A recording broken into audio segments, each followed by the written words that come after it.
सो हमारा जो टॉपिक चल रहा है that is about the DHCP version 6। और उसमें हमने कल दो मेथड्स की बात की। एक मेथड हमने बात की अबाउट द स्लैक। हमारा जो टॉपिक चल रहा है basically that is about the auto configuration. Auto configuration. इस ऑटो कॉन्फ़िगरेशन के टॉपिक में हमने कहा कि सबसे पहला मेथड हमारे पास इसके लिए क्या है, स्लैक। दूसरा मेथड जो है डेट इज स्टेटलेस DHCP कह लो। इस बेसिकली पहले मेथड को क्या कहा जाता है, slack only.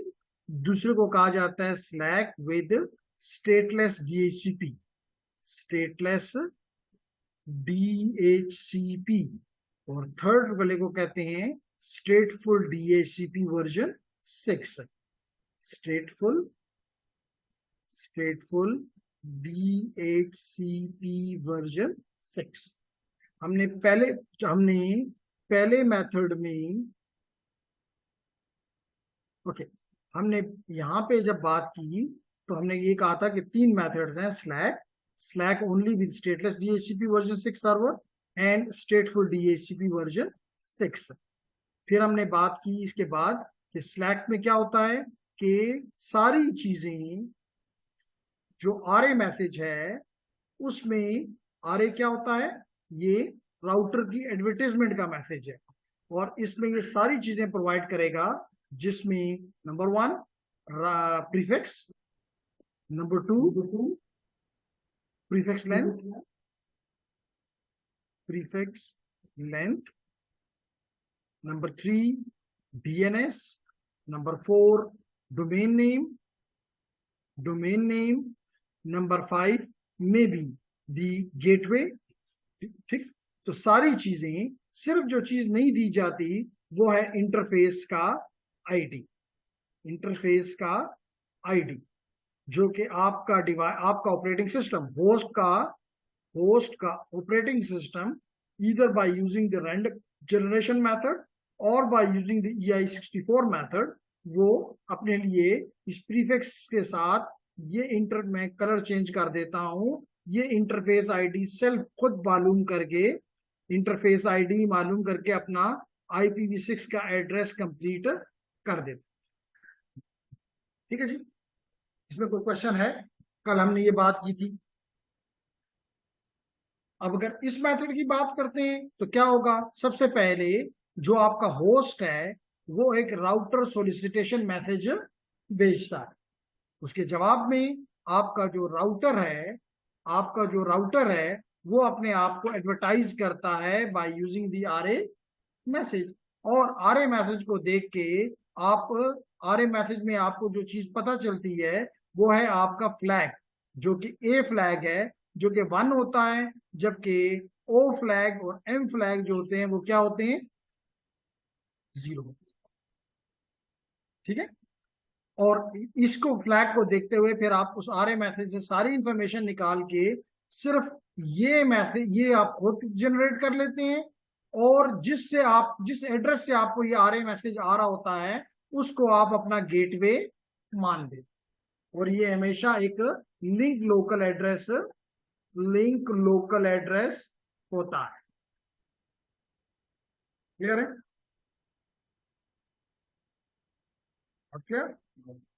Clear, okay, good.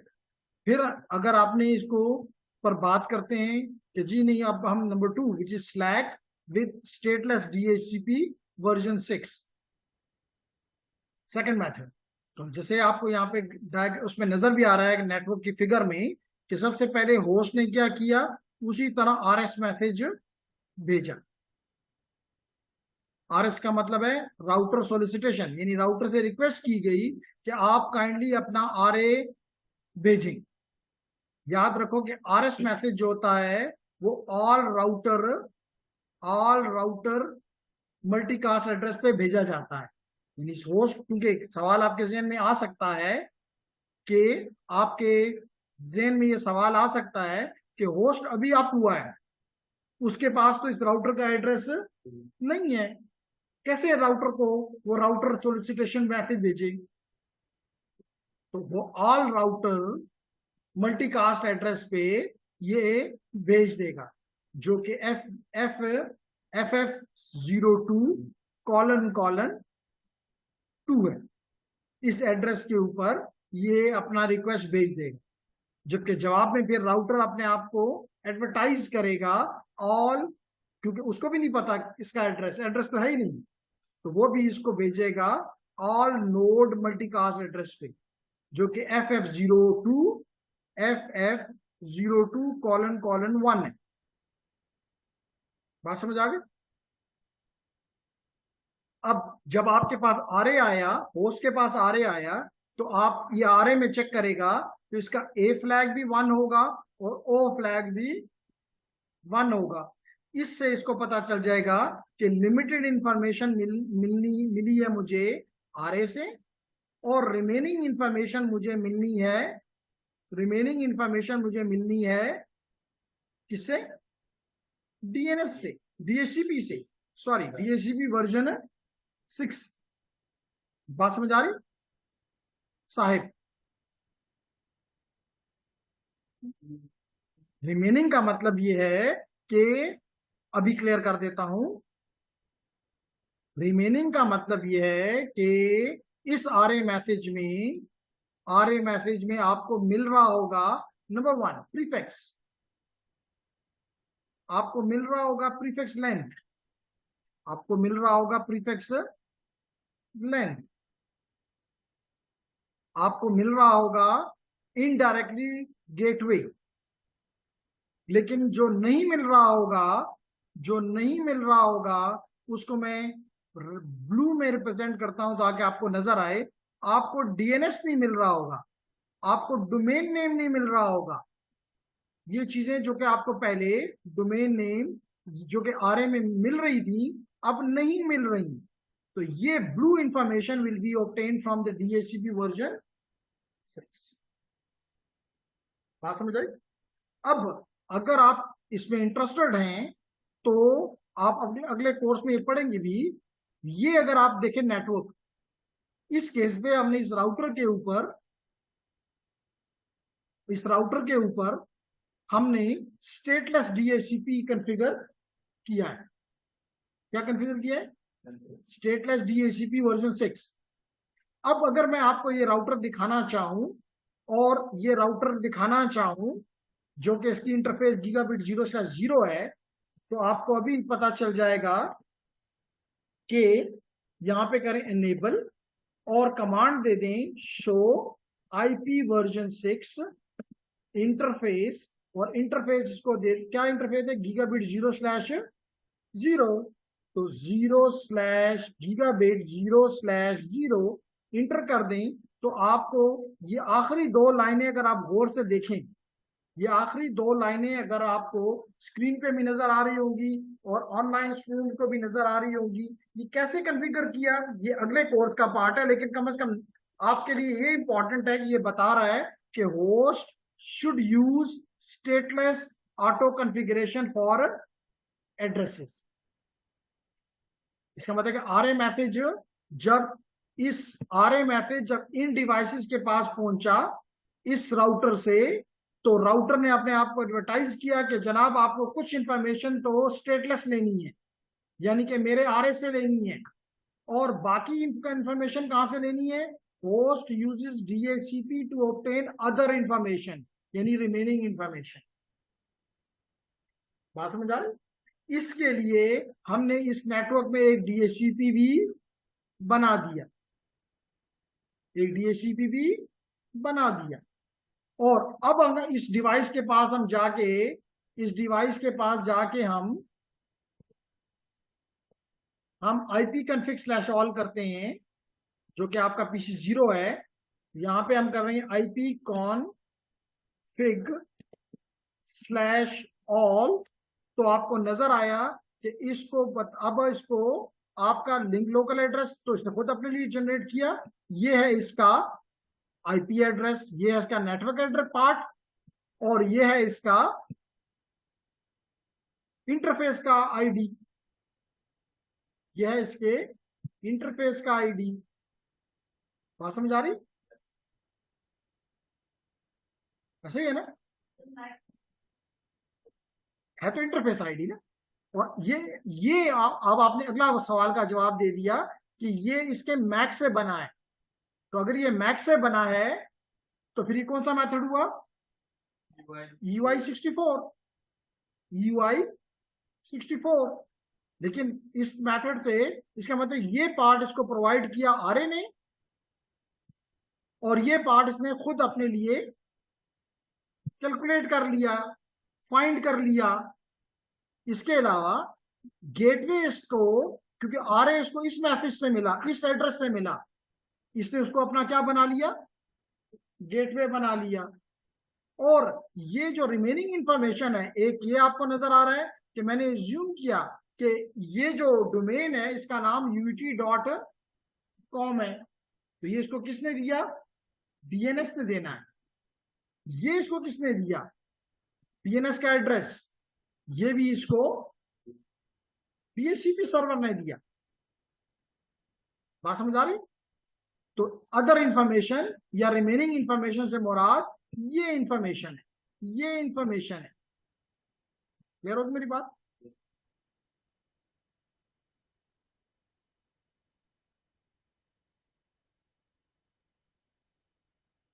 जी, कामरान, मोहम्मद नूर, शाहिद, उमामा, राबिया, है कोई क्वेश्चन?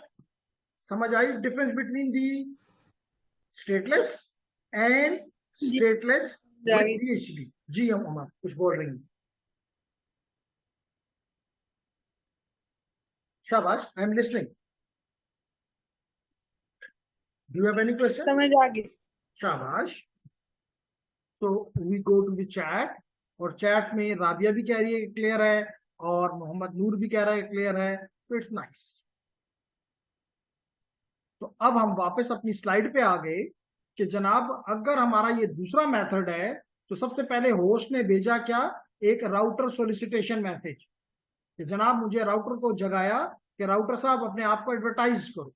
राउटर ने ऑल नोड मल्टीकास्ट एड्रेस पे अपने आप को एडवर्टाइज किया।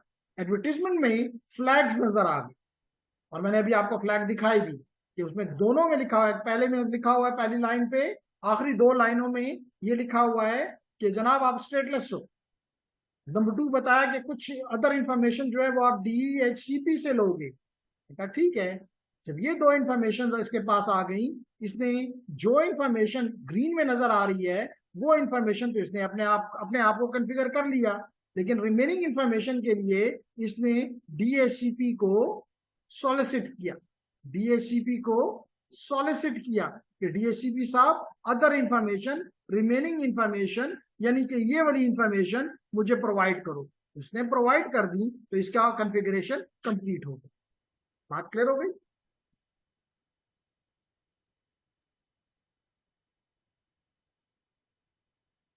उसके बाद हम आ गए अपने आज के टॉपिक पे, जिसमें है स्टेटफुल डीएचसीपी वर्जन 6। इसका मतलब अगेन वही मेथड कि होस्ट ने ऑल राउटर मल्टीकास्ट एड्रेस के ऊपर राउटर सोलिसिटेशन मैसेज भेज दिया, राउटर सोलिसिटेशन मैसेज भेज दिया।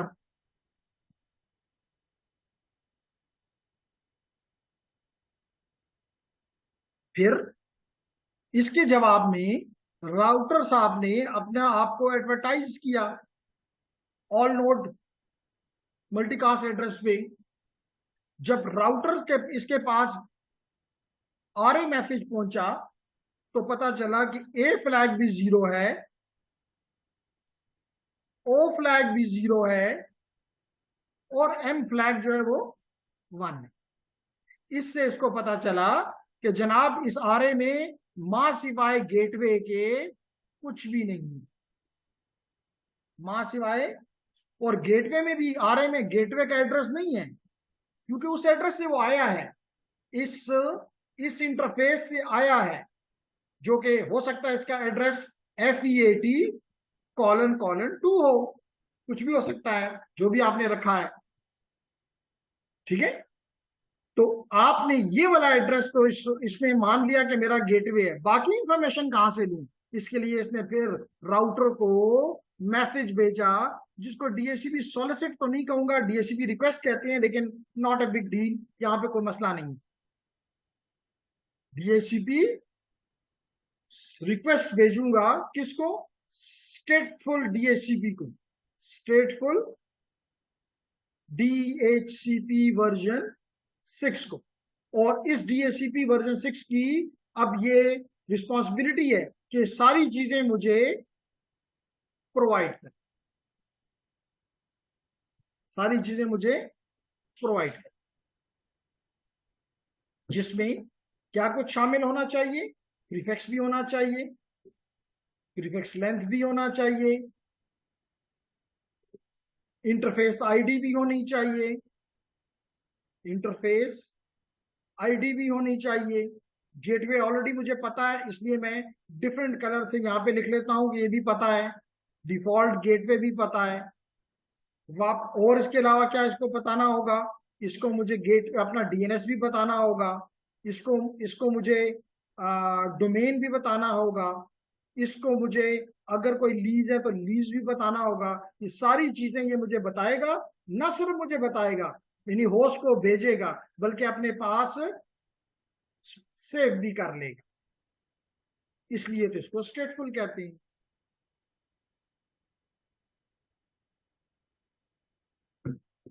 जी, कौन आया हमारे पास नया पार्टिसिपेंट ऑनलाइन? कामरान लाइबा ने हमें ज्वाइन किया। जी, एनी क्वेश्चन?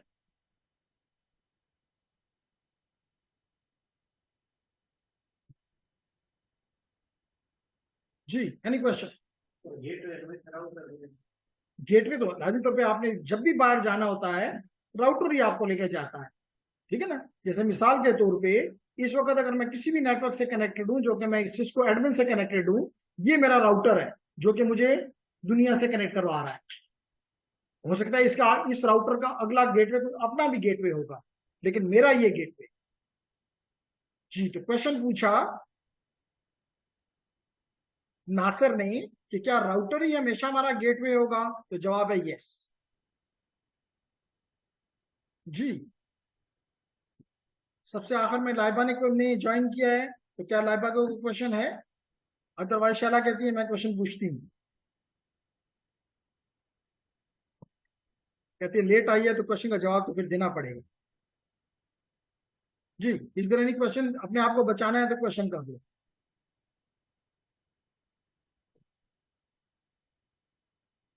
जी, तो चैट में क्वेश्चन आया, no sir, will ask after weekend.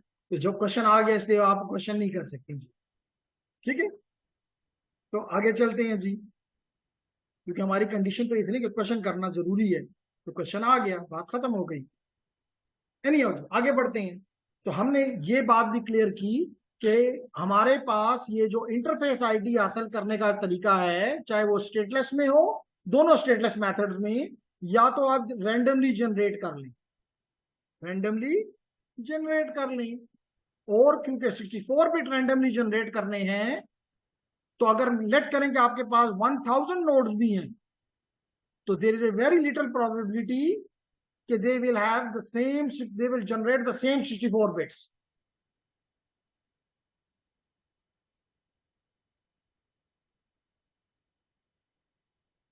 क्यों जी, ऐसे ही कि नहीं? आपने ये काम सिग्नल प्रोसेसिंग की लैब में किया है, आप रैंडम नंबर जनरेट करते थे, ठीक है। तो एनी हाउ, तो कहने का मकसद ये है कि आपके पास कितनी जो आप देखें ना, सिंपल सा हुआ है, आपके पास 2 की पावर 64 ऑप्शंस हैं। इवन आपको पता है कि 2 की पावर 32 जो होता है, दैट इज 4.3 बिलियन, ऐसा ही है ना।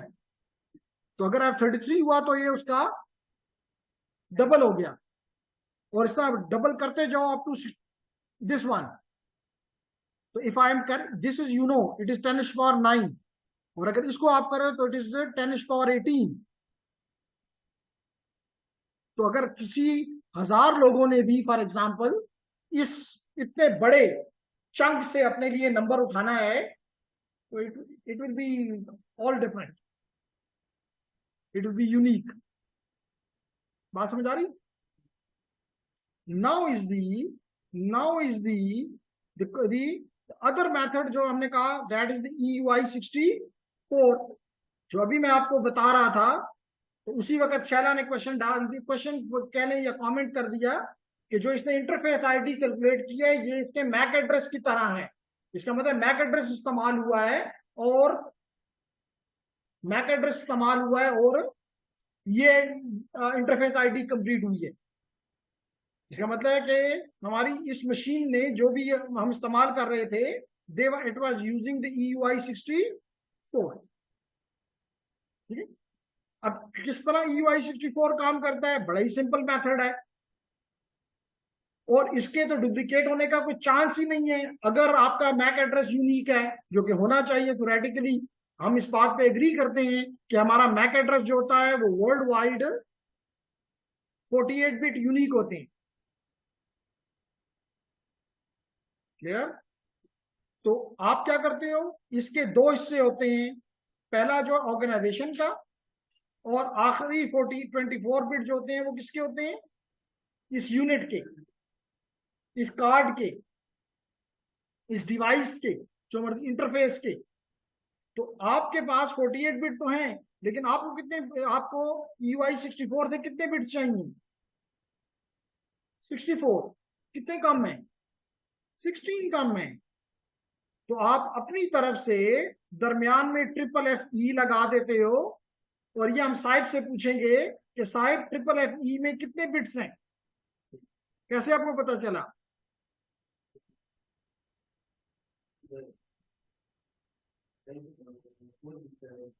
हर हेक्साडेसिमल कैरेक्टर 4 बिट का होता है। हर हेक्साडेसिमल कैरेक्टर 4 बिट का होता है। तो यहाँ पे 3 दफा FFF है, इसका मतलब 3 दफा 4 टाइम्स 111 12 हो गए, और एक बीच में E है विच इज इक्वल टू 1110। तो दैट द रीजन ये कहना दुरुस्त है कि this FFFE is equal to 16 bits. तो अब 24 यहाँ पे हो गए, 16 यहाँ पे हो गए, 24 यहाँ पे हो गए, टोटल कितने हो गए? 64। यही तो हम चाहते थे। बस एक काम हमने और किया कि इसकी जो 7th बिट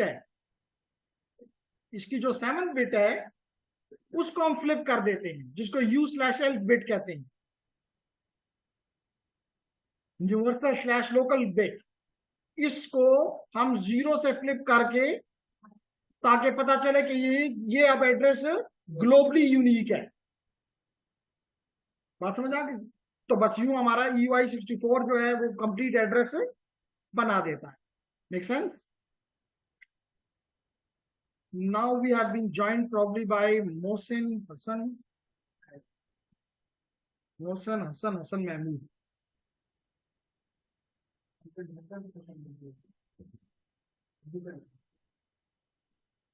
जी मोहसिन, कुछ समझ आ रही है?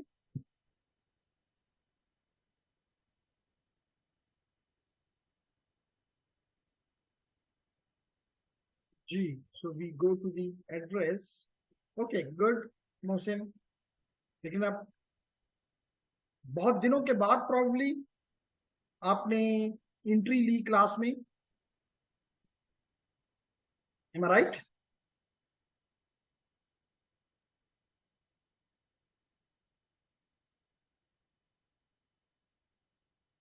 मकसद सिर्फ ये है कि आपको एहसास दिलाना कि अगर ये कोर्स लेने का जो ऑब्जेक्टिव है वो हमने डे 1 से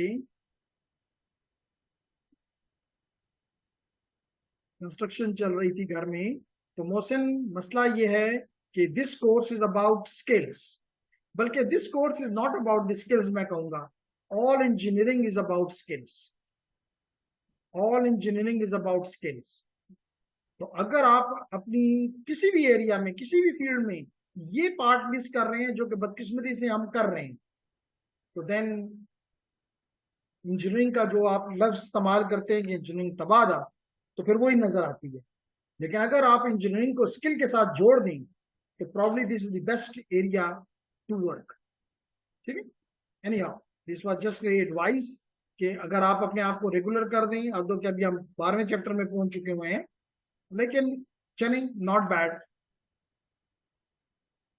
ओके, तो यहाँ पे वो आपको क्लियर कर रहा है कि EUI-64 जो प्रोसेस है ये IEEE स्टैंडर्ड है, तो ये कोई किसी ने घर में बैठ के ये नहीं किया, ठीक है। तो ये अब हमें बता रहा है कि जनाब आपके पास अगर 48 बिट हैं, इसका जो कि मैक एड्रेस है, इसका मतलब ये हुआ कि this is FC, this is 99 and this is 47, तो ये हो गए 24 बिट्स, 8 टाइम 3, तो ये इसका मतलब this is the organisation part. इसी तरह C0 sorry 75 colon CE colon E0, ये कौन सा पार्ट हो गया, इस यूनिट का। अब इसके दरमियान में आपने लेडीज एंड जेंटलमैन आपने FFE इंसर्ट कर दिया, देख सकते हो यहां भी FFE का दरमियान में डाल दिया। अब अगर आप इसको देखें, शायद हमने कल भी किया था कि ये F तो हो गया 1111, और अगर C को देखें तो C विल बी 1100, राइट। अब आप 7th बिट को, ये 4 हो गए, 5 6 7, तो अगर मैं डिफरेंट कलर से, डिफरेंट ग्रीन कलर से आ जाऊं, तो this is the bit which I want to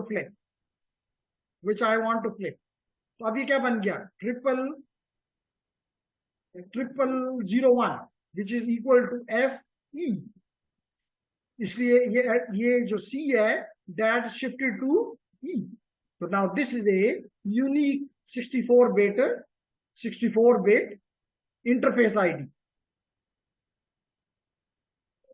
जी,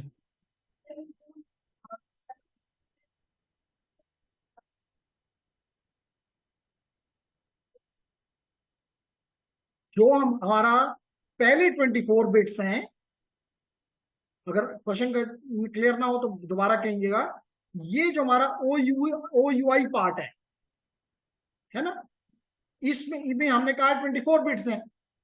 अगर ये 24 बिट्स हैं, इसका मतलब पहला बिट भी होगा, दूसरा भी होगा, तीसरा, चौथा, पांचवा, छठा एंड सातवां, इस बिट को जाके क्या कर दो, फ्लिप कर दो।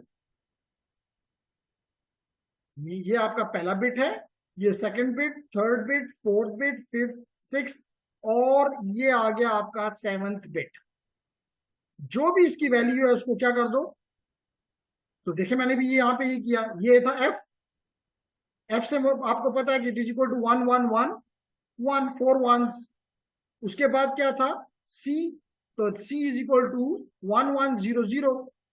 अब टोटल कितने हो गए, 4 ये हैं, 5 6 and this is the 7th one, तो 7th बिट को जाके फ्लिप कर दो, तो व्हाट इट बिकम 1111 1110। तो पहले ये C था, ये F था और ये C था, फ्लिपिंग के बाद it become F and E, यही हमने यहाँ पे कर दिया।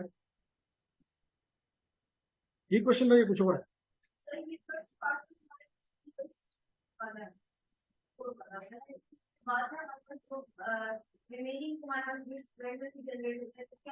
Sorry this is not randomly generated, this whole 64 bits, this is complete 64 bit, जिसको मैं अभी इंसर्कल कर रहा हूं, ये this is equal to 64 bits, and this all 64 bits have been obtained by using EUI-64 process. It is not randomly generated. अगर आपने randomly को देना है, फिर ये प्रोसेस करने की कोई जरूरत, कोई मैक एड्रेस, कोई FFE, कोई flipping not required, just send a call to the operating system, give me 64 random bits, बस बात खत्म। Clear, still confusion? जी, ladies and gentlemen, there is something in the chat as well. Yes sir, inshallah will be regular from now on. Thank you Mohsin. तो यहां पे वो बता रहा है कि रैंडमली जनरेटेड अगर आपने कहा रैंडमली जनरेटेड, तो आपका जो भी मैक एड्रेस है वो कहीं कहीं भी यहां पे इस्तेमाल नहीं होगा। This is totally random. तो जो भी आपका रैंडम नंबर जनरेट हो, चाहे वो EUI64 से हो, चाहे वो रैंडम से हो, E64 बिट आपके GUI में भी लग जाएंगे और यही 64 बिट आपके LLA में भी लग जाएंगे।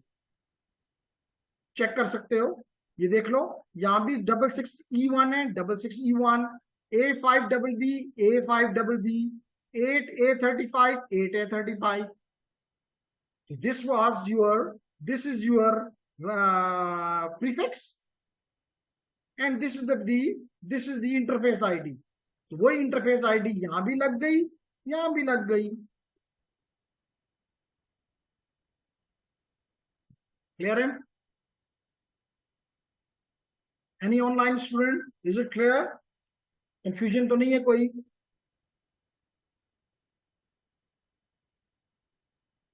शाबाश, there is something in the clear chat. Sir. शाबाश। तो हमें उमामा ने बताया कि क्लियर है, लाइबा ने भी कहा कि क्लियर है, तो इट मीन्स फाइन। ओके, तो अगर डुप्लीकेट में आपको पहले तो शक करने की गुंजाइश बहुत ही कम है, गुंजाइश बहुत ही कम है, क्योंकि अभी मैंने एक्सप्लेन किया कि भाई नहीं, कोई चांस, प्रोबेबिलिटी बहुत लो है। लेकिन फिर भी अगर आप अपने आप को श्योर करना चाहते हैं तो डुप्लीकेट एड्रेस डिटेक्शन का एक प्रोसेस है, जो कि जो भी आपका कंप्लीट आईपी बन जाए, जिसमें एक पार्ट आपका नेटवर्क का होगा और दूसरा इंटरफेस आईडी होगा, आप इसको डुप्लीकेट एड्रेस डिटेक्शन के प्रोसेस से गुजारें। अगर आपको कोई रिस्पांस मिल जाता है, इसका मतलब किसी और का ये नाम है। लेकिन अगर कोई रिस्पांस नहीं है तो इसका मतलब है ये आप यूनिक हैं। Use it simply. Then if there is no reply, if there is no reply, it means the address is unique, and if it is unique, you can use it.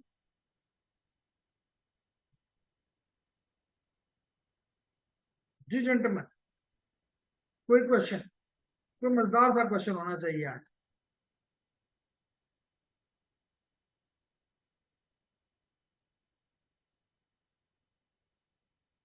नहीं? हमारे पास जैसे हम देखते हैं वो तो हम देख करते हैं बाकी तो सब हमारे पास जी, क्वेश्चन ये है कि आपने क्वेश्चन ये पूछा नासिर ने कि आपके पास तो 24 बिट्स है पहले, जो कि ऑर्गेनाइजेशन के होते हैं, फिर अगले जो हैं वो आपने FFFE लगा दिया, उसके आगे आपके इंटरफेस की आईडी है, यानी कि जो आपके इंटरफेस का मैक एड्रेस की पार्ट है वो आपने लगा दिया, और यूं आपके पास 64 बिट बन गए। क्वेश्चन ये आया कि आपने 7th बिट को आके आखिर क्यों फ्लिप किया, आखिर इस 7th बिट के साथ क्या दुश्मनी है? जेंटलमैन, ये 7th बिट जो है ये इस पर्पस के लिए होता है, इसलिए रखा गया हुआ है, इसलिए रखा गया है कि ये बताता है कि जैसे मैंने कहा इट इज U/L, यानी यूनिवर्सल/लोकल। तो ये बिट ये बताता है कि क्या ये एड्रेस लैन में यूनिक है या दुनिया में ग्लोबली यूनिक है। तो आप इसको U को 1 करके ये मैसेज देना चाहते हैं कि ये ग्लोबली यूनिक है, लोकली यूनिक नहीं। अगर लोकली यूनिक होता है तो फिर GUI नहीं हो सकता। ठीक है, और कोई क्वेश्चन? जब हम लोग कनेक्टिविटी जहाँ पे करते हैं और उसके बाद कनेक्टिविटी होती है तो हमें रिप्लाई आ जाता है, तो इसी तरह ये जो एड्रेस यूनिक होता है उसको जब रिप्लाई आए तो इसी तरह सारे IP6 में पूछ रही है? ओके, बड़ा ही सिंपल सा जवाब है, क्योंकि मेरे पास यहाँ पे कोई IPv6 है, नॉट एन इशू।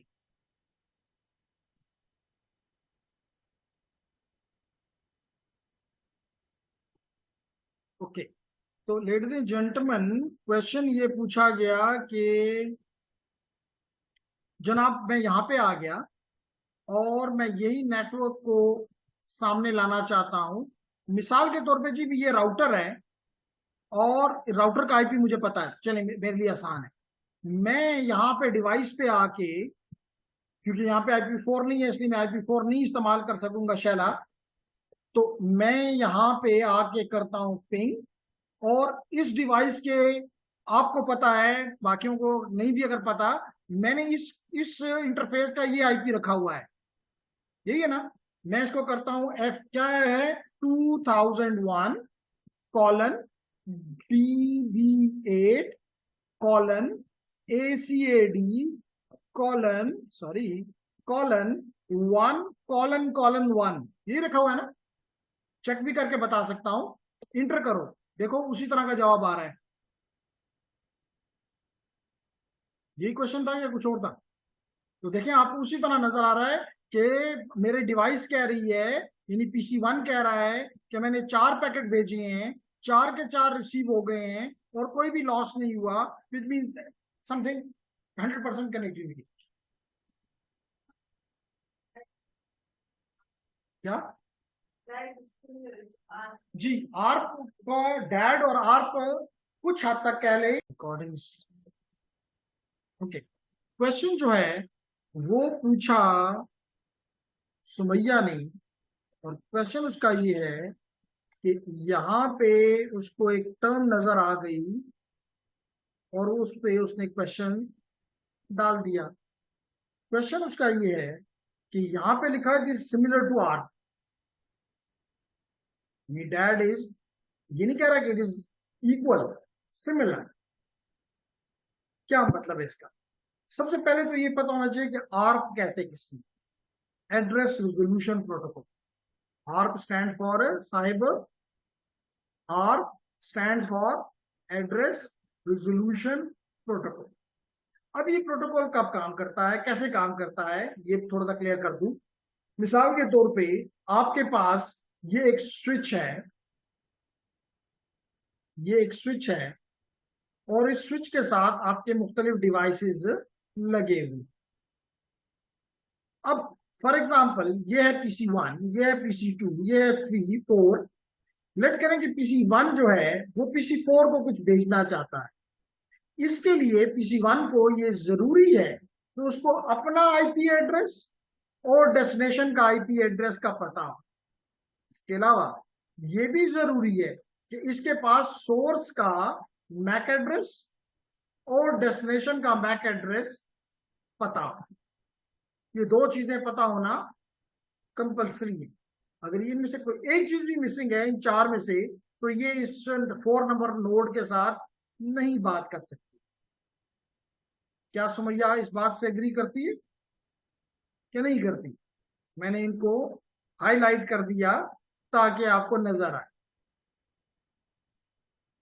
अब मिसाल के तौर पे मुझे अपना सोर्स तो, अपना IP तो पता है, इसमें तो कोई शक नहीं है। मुझे अपना मैक भी पता है, इसमें भी कोई शक नहीं है, क्योंकि मैं डिवाइस हूं। मुझे अपना IP एड्रेस और मुझे अपना मैक पता है। मैं अभी IP config/all करता हूं, आपको नजर आ जाएगा कि मुझे अपना मैक भी पता है और मुझे अपना IP भी पता है। मुझे डेस्टिनेशन का IP भी पता है, और अगर नहीं पता तो वो मुझे DNS ने दे दिया, इसका मतलब पता है। जो चीज ना पता रह जाती है वो सिर्फ एक रह जाती है, और जो कहते हैं डेस्टिनेशन का मैक। ये मुझे नहीं पता, ना कोई ऐसा सिस्टम दुनिया भर में है कि वो मुझे बता दे कि जी इसका मैक एड्रेस क्या है। इसके लिए हम ये प्रोसेस इस्तेमाल करते हैं। ये प्रोसेस क्या है? ये प्रोसेस ये है कि सोर्स S एक ब्रॉडकास्ट मैसेज भेजता है, एक ब्रॉडकास्ट मैसेज भेजता है कि जनाब जिसका मैक एड्रेस ये है, जिसका IP एड्रेस ये है, यानी DIP है फॉर एग्जांपल, डेस्टिनेशन IP है, वो डिवाइस मुझे अपना मैक सेंड कर दे। इस अमल को कहते हैं आर्प रिक्वेस्ट। इस अमल को कहते हैं आर्प रिक्वेस्ट। जब ये रिक्वेस्ट इसके पास पहुंचती है, क्योंकि ब्रॉडकास्ट है, इसके पास भी पहुंचेगी, सबके पास पहुंचेगी, मां सिवाय जिसने भेजी। अब जी, ये क्या करेगा, ये आर्प रिप्लाई में मुझे अपना मैक एड्रेस भेज देगा। तो यूं मुझे ये मैक भी पता चल गया। अब मैं ये चार चीजें, source IP, destination IP, source MAC, destination MAC को इस्तेमाल करके लेयर 2 और लेयर 3 का हेडर बना सकता हूं और डेस्टिनेशन की तरफ भेज सकता हूं। ऐसा ही, ठीक है। यहां पे ये कहता है कि सिमिलर से मुराद ये है कि मैं अपने आईपी, मसला मुझे ये है कि मुझे अपना आईपी पे शक है। तो अब मैंने क्या किया, मैंने सोर्स आईपी भी अपना रखा लिया और डेस्टिनेशन में भी अपना ही आईपी डाल दिया। और इसी तरह समझ लो इसे आर्क मैसेज भेजा। आर्क मैसेज, तो ये आर्क मैसेज नहीं है, डैड मैसेज है। ये आर्क मैसेज नहीं है, ये डैड मैसेज है। तो डैड मैसेज में अगर ये आईपी किसी और का हुआ तो मुझे रिस्पॉन्स आ जाएगा। मुझे क्या आ जाएगा, रिस्पॉन्स आ जाएगा। इसका मतलब है कि आईपी किसी और का है, यहां इस आईपी के साथ कोई और मौजूद है। लेकिन अगर नहीं है तो जवाब कभी भी नहीं आएगा। इससे पता चल जाएगा कि इस नाम से कोई शख्स भी इस आईपी के साथ कोई भी नोड नहीं है।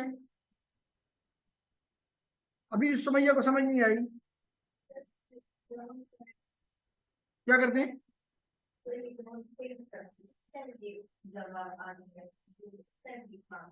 नहीं, जब भी आप कोई कम्युनिकेशन करते हो तो आर्क होता है। हमने सिर्फ इसको मसला ये है कि हमने सिर्फ कनेक्टिविटी चेक करने के लिए हम पिंग इस्तेमाल करते थे और पहला पैकेट हमारा लॉस हो जाता था। कोई भी कम्युनिकेशन करो, ping is not the compulsory. आप HTTP भेजो, पहला पैकेट जाया हो जाएगा आर्क की वजह से।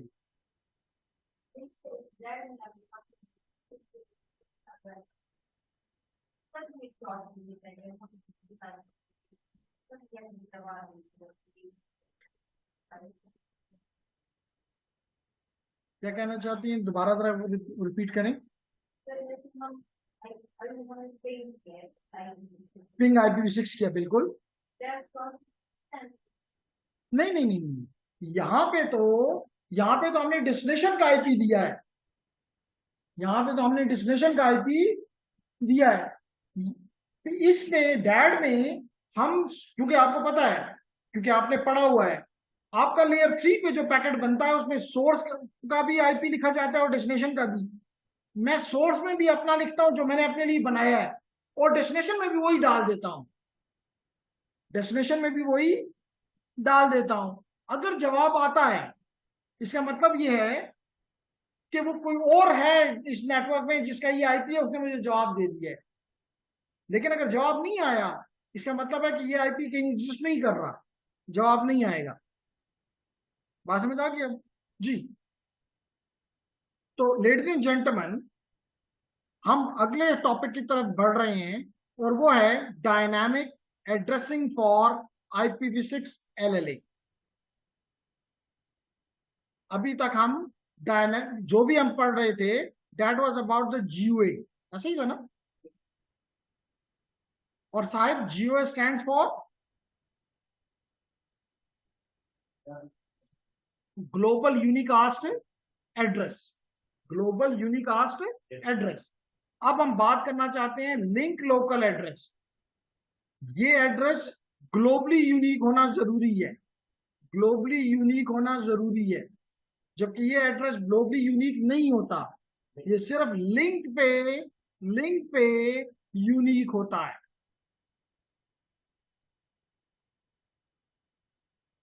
ये ओके।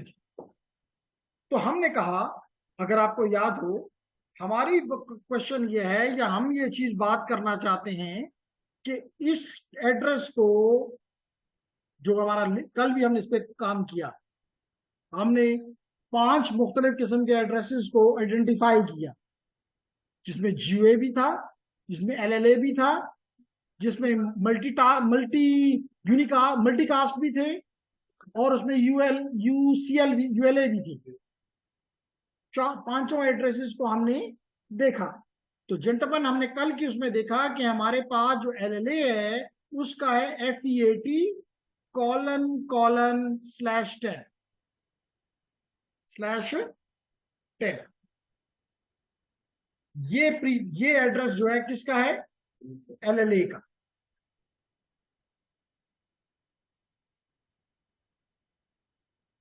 ठीक है, इसका मतलब क्या हुआ?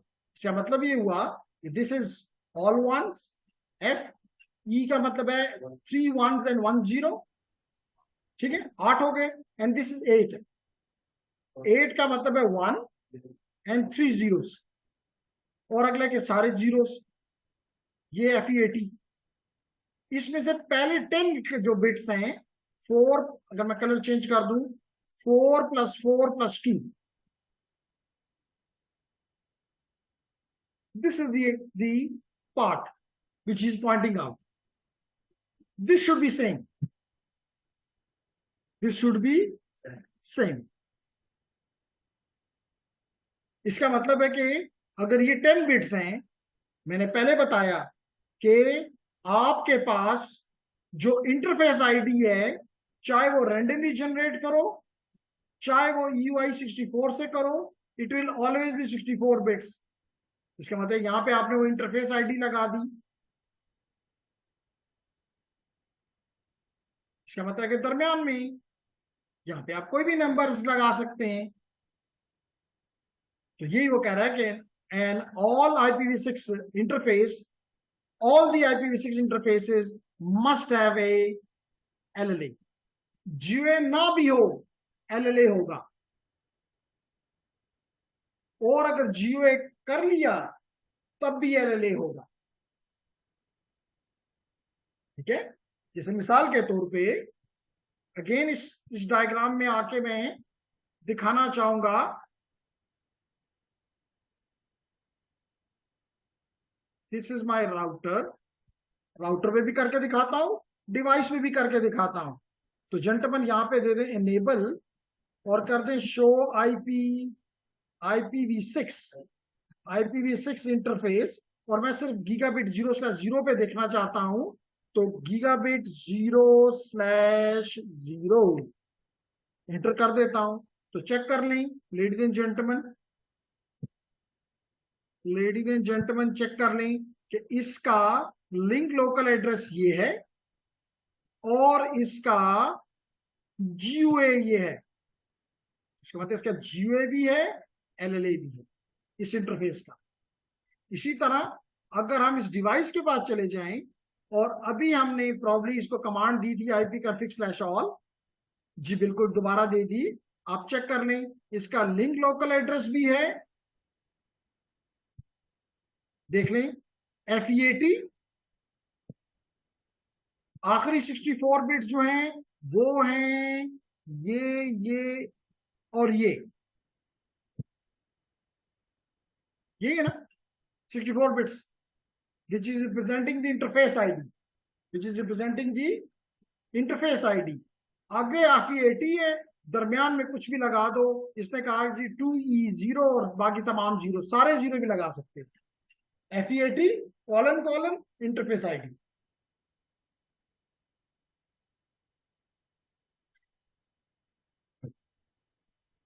क्यों जेंटलमैन, बात समझ आ रही? तो आपने एंड होस्ट पे भी देखा, एंड डिवाइस पे भी देखा, और आपने राउटर पे भी देखा कि दोनों एड्रेसेस का होना जरूरी है। GUA का जरूरी नहीं है, सॉरी, GUA हमने क्योंकि कॉन्फ़िगर किया है इसलिए हमें मिला, लाजमी नहीं है। जैसे मिसाल के तौर पे अगर मैं रियल नेट अपने डिवाइस पे आ जाऊं और यहां पे आपको करके दिखाऊं ipconfig/all, तो क्योंकि हम IPv6 नेटवर्क पे नहीं है, तो आप देखेंगे कि यहाँ पे लिंक लोकल एड्रेस है,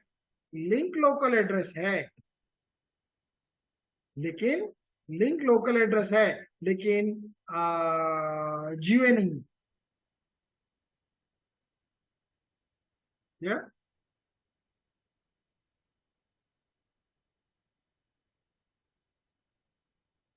ये तमाम के तमाम ये part is representing the this part is representing the interface ID.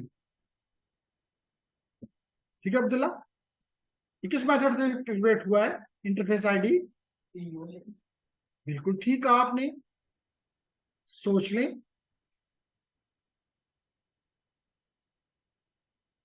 है ना, अगर अगर अगर यूआई होता तो फिर ये होता इसमें 39C092 होता है यहाँ पे इसका। और मैंने इसलिए कहा था कि विंडोज जो होती है वो रैंडमली जनरेट करती है, आईओएस UI64 से करता है। ठीक हो गया? ठीक हो गया? Is it clear, Laiba, Mohsin and Umama?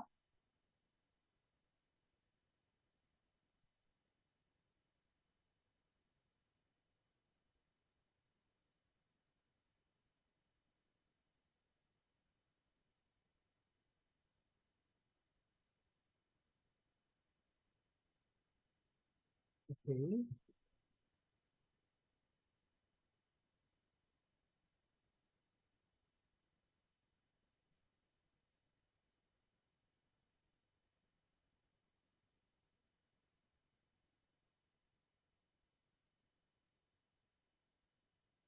जी, तो क्लियर हो गया कि एक तरफ FE80, दरमियान में बाकी, क्योंकि टोटल 64 है, इसका मतलब है कि यहाँ पे रह गए 10, अगर आपने निकाल दिए तो 64 से 54, तो 54 bits are here, 54 bits are here, and this is your remaining is the interface ID, which may be randomly generated or may be the generated by the UI64 process. Yeah, यही यहाँ पे आपको करके दिखाया गया कि अगर आप विंडोज में करते हैं, जिसको मैंने आपको अभी विंडोज पे करके दिखाया, operating system such as Windows will typically use the same method for both the Slack generated GUI and the dynamically assigned LLA। तो दोनों में जो आपका डायनामिक में जो भी मेथड है वो एग्जैक्टली सेम है। कहता है operating system such as Windows will typically use the same method for both Slack generated GUI, जिस तरह के Slack में GUI बनता है उसी तरह डायनामिकली LLA भी बनता है,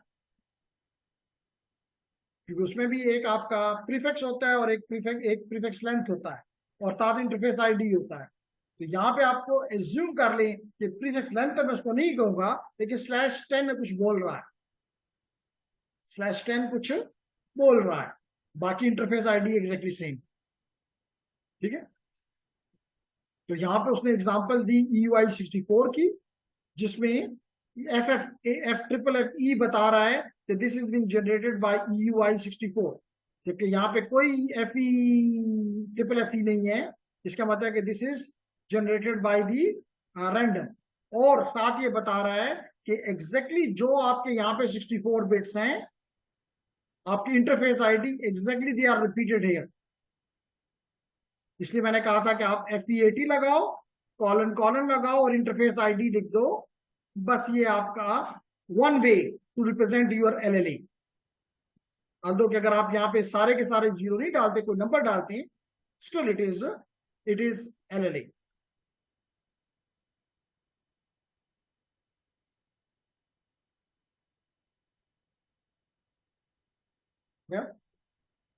एनीवन फ्रॉम ऑनलाइन, बात समझ में आ रही है?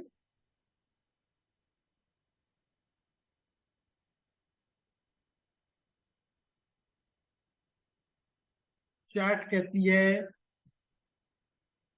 यस। ओके, तो यहां पे अब जैसे मैंने आपको कुछ देर पहले बताया कि सिस्को राउटर्स जिसपे ऑपरेटिंग सिस्टम का नाम है iOS, लेकिन ये बताता चलूं कि सिस्को का एक ऑपरेटिंग सिस्टम नहीं है। ठीक है, जिस तरह के विंडोज के मल्टीपल ऑपरेटिंग सिस्टम्स हैं, इसी तरह सिस्को की भी मल्टीपल ऑपरेटिंग सिस्टम है, depending upon, and they use it depending upon the device. मिसाल के तौर पे you may have heard about maybe NXOS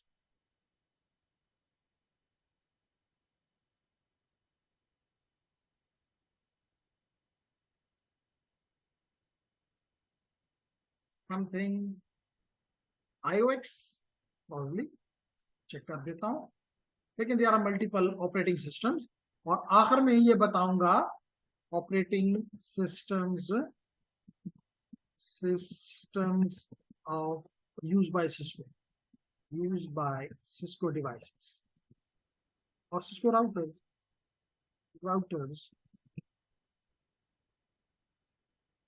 ji, iOS तो आपको सामने आ गया, which is proprietary operating system that runs the Cisco routers, which is the core, ज्यादातर यही। लेकिन इसके अलावा NXOS भी है, X समथिंग वो भी है, अभी देख लेते हैं। जी बिल्कुल, अब आप सामने आ गया। This is the iOS XE, iOS XR, नजर आ रहा है? iOS XE नजर आ रहा है? iOS XR, ये वो कह रहा है run on top of the Linux kernel. तो these are the latest operating systems जो कि कर्नल इस्तेमाल करते हैं, किसका?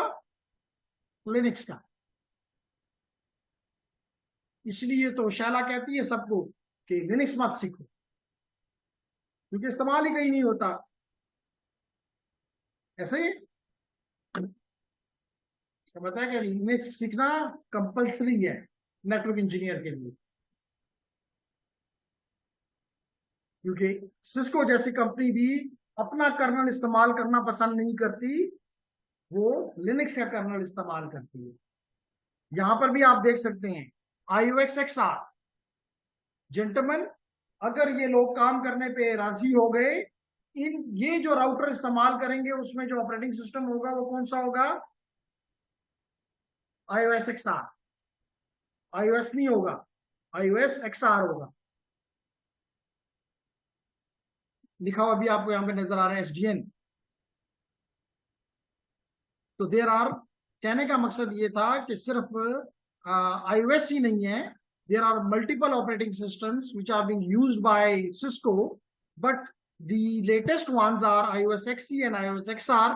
आप में से जिन लोगों को शौक हो कि नहीं जी हमने इन ऑपरेटिंग सिस्टम से भी काम करना है, तो आई थिंक वी कैन। ठीक है, मैंने कहा ना NSOX।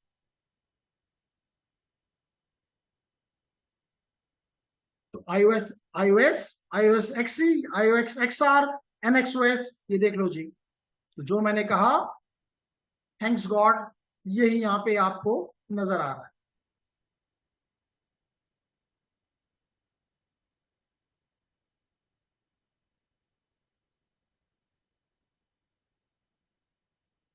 Clear?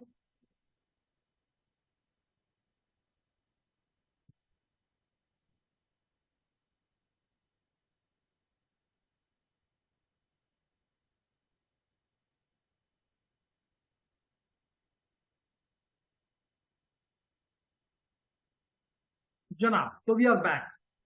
तो कहता है कि जी डायनामिक LLA सिस्को राउटर्स पे, और यहाँ पे सिस्को राउटर से मुराद सिर्फ और सिर्फ iOS है ना। इसमें हम iOS XE की बात करना चाहते हैं, ना हम iOS XR के बारे में बात करना चाहते हैं, ना हम NXOS के बारे में बात।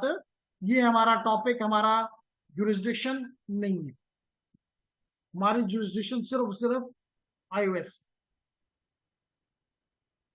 ठीक है, तो कहता है कि Cisco routers automatically create LLA whenever GUI is assigned to the interface। जब भी आप GUI देते हो, खुद ही वो अपने लिए LLA कॉन्फ़िगर कर लेता है बाय डिफॉल्ट।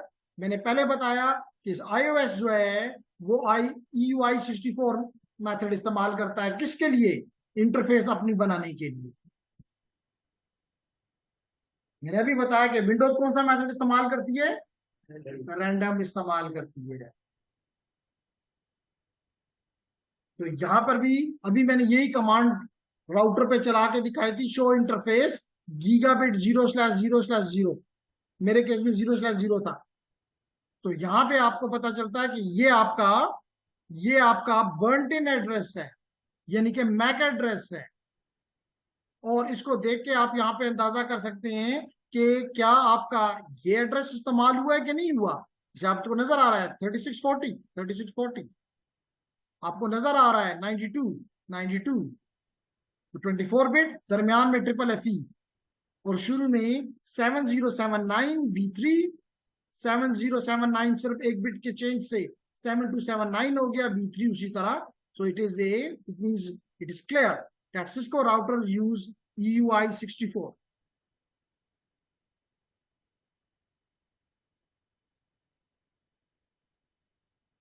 क्लियर।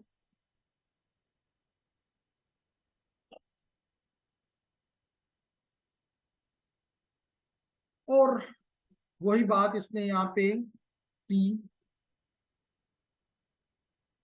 ओके, तो हम ये टास्क अगले वीक में करेंगे, क्योंकि अभी इतना टाइम नहीं है कि पूरी टास्क इस पे ली जा सके कि किस, और कुछ हद तक हमने किया भी है कि हम स्टैटिक आईपीज किस तरह, IPv6 एड्रेसेस किस तरह एंड डिवाइसेस को और किस तरह राउटर की इंटरफेसेस को असाइन कर सकते हैं। तो ऑलरेडी हमने ये काम किया भी हुआ है।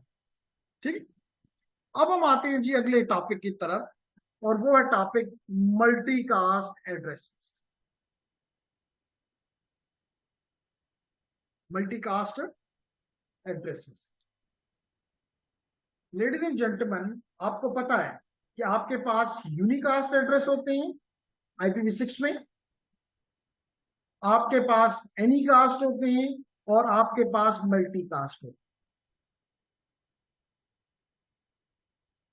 तो ये, और आपको पता है कि मल्टीकास्ट किस पर्पस के लिए इस्तेमाल होता है। when you have a single source and one or more recipients,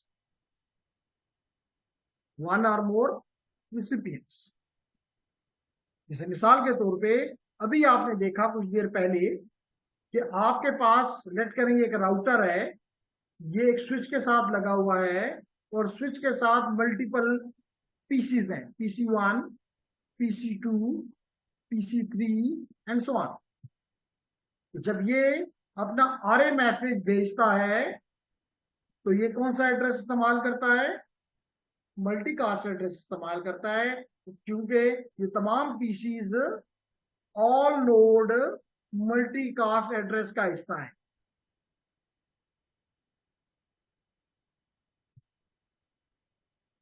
क्या, ये भी हो सकता है कि स्विच के साथ एक राउटर यहाँ पे और लगा हुआ हो, राउटर R1, राउटर R2, और ये डिवाइस इनकी तरफ मैसेज भेजे, तमाम राउटर्स की तरफ। इसका मतलब again it will be in all routers multicast address.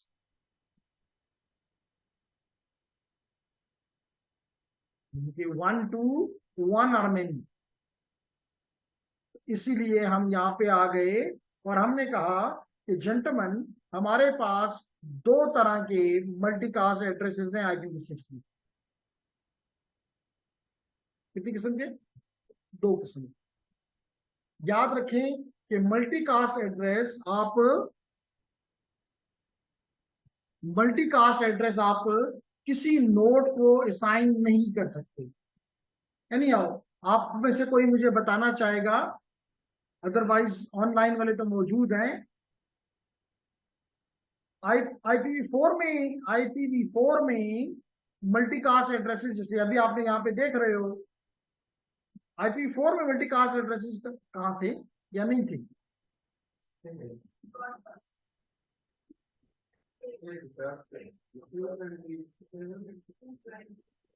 शाबाश। 224 से 239 तक किस क्लास में एड्रेसेस आते हैं? Class D class. तो क्लास, एक पूरी क्लास इसके लिए डेडिकेट कर दी गई है, जिसको क्लास D एड्रेसेस कहते हैं। तो class D addresses are used for multicasting there. इसी तरह IPv4 में, IPv6 में दो तरह के मल्टीकास्ट एड्रेसेस, एक को कहते हैं वेल नोन, एक को कहते हैं सॉलिसिटेड नोड मल्टीकास्ट एड्रेसेस। और मैंने किसी पहले कहा, ना ही आप ये एड्रेस किसी होस्ट को असाइन कर सकते हैं, ये तो मल्टीकास्ट एड्रेस है, ये तो एक का नहीं हो सकता, ठीक है ना? कंफ्यूज? बोलो, ठीक है, चलिए आपकी मर्जी। तो किसी होस्ट को ना ही हम ये एड्रेस दे सकते हैं, ना ही हम ये एड्रेस किसी होस्ट को दे सकते हैं, ठीक है ना? अभी आपने राउटर को कोई खुद ही होस्ट ग्रुप का हिस्सा बन जाता था। मिसाल के तौर पे अगर मैं यहां पे आपको दिखाना चाहूं, ये है मेरा राउटर, ये राउटर को मैंने दिया enable show IPv6 interface gigabit 0/0। ये जो एड्रेस आपको नजर आ रहे हैं, they are the multicast addresses, FF, they are the multicast addresses. तो यही वो कह रहा है लेडीज एंड जेंटलमैन कि ये एड्रेसेस आप किसी तो देते नहीं, सिस्टम को पता है कि ये मल्टीकास्ट एड्रेसेस हैं, जिस डिवाइस को भी इसमें हिस्सा लेना है, it will become part of this address.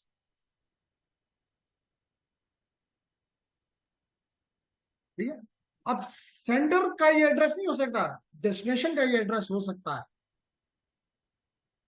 जैसे आप में से जिन लोगों ने रात को मैच देखा और यूट्यूब पे देखा और अपना टाइम जाया किया, तो वो मल्टीकास्ट सोर्स एक था श्रीलंका में, लेकिन डेस्टिनेशन उसकी पूरी दुनिया में थी, सबका एड्रेस एक था। बात समझ आए? मल्टीकास्ट एड्रेस था, वो उनके इंडिविजुअल यूनिकास्ट एड्रेस पे वो ट्रैफिक नहीं आ रही थी। गेटिंग? बात समझ आ गई? तो कहता है multicast address can only be destination address, can only be the destination address and can never be the source address. ठीक है? तो लेडीज एंड जेंटलमैन, हम सबसे पहले आते हैं unicast, well known unicast address, well known multicast addresses.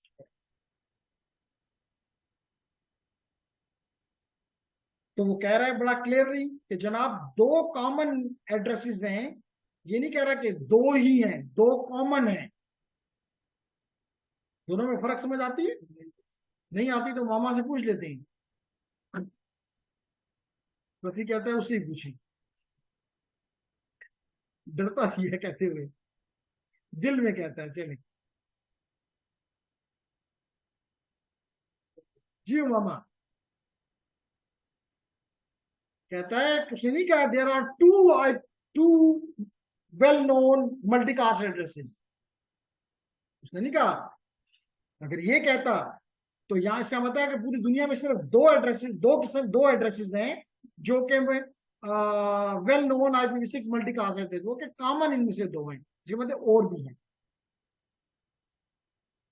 और ये दो तो आज आपने इस्तेमाल भी किए हैं, FF02::1 which is an all node multicast group, और दूसरा FF02::2 which is a all router multicast group। Abdullah को तीसरा बता दे तो मेहरबानी होगी, ताकि पता चल जाए कि दो ही नहीं है, दो कॉमन है सिर्फ। जी क्या कहना चाहते हैं?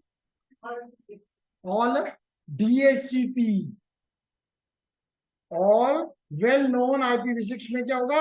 All DHCP multicast group.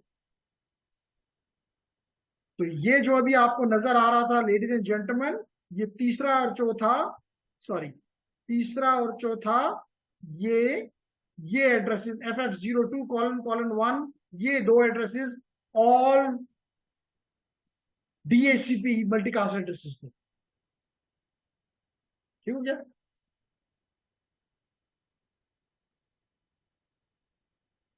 Okay, तो यही वो कह रहा है कि this is the multicast group that all IPv6 router join. A router becomes a member of this group when it is enabled as an IPv6 router with an IP. इस command जब भी हम, आपने देखा कि स्पेशली अगले course में आप देखोगे कि हम ये कमांड जब भी देते हैं IPv6 unicast routing global unique command देते हैं अपने राउटर को, जो कि मैंने अभी दी हुई थी इसलिए आपको नजर आ रहा था, तो वो डिवाइस इस ग्रुप का मेंबर बन गया. ठीक,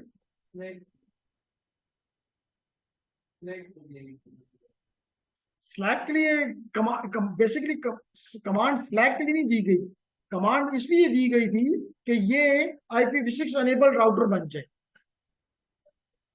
तो बाय डिफॉल्ट स्लैक बन. ओके जी. उसके बाद नंबर 2 है solicited node IPv6 multicast address.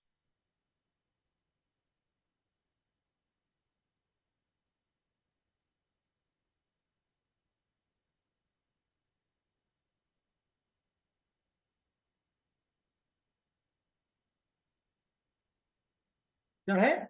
रुक गया.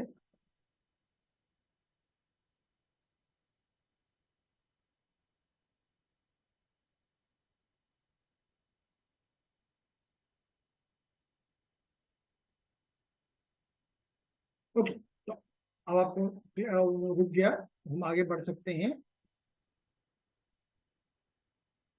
ओके, सो जेंटलमैन, यहां पे बेसिकली मैंने आपके साथ एक एड्रेस आज शेयर किया था.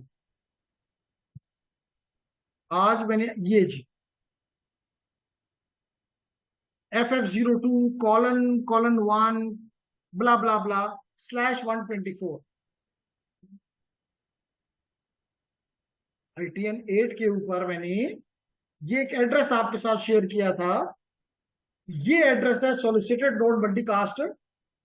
तो ये तो 104 बिट्स हैं, बाकी 24 बिट्स कहां गई? तो आप अपनी इंटरफेस आईडी के आखिरी 24 बिट लाके यहां डाल देते हो, and that address is called solicited node multicast address. क्या करते हो?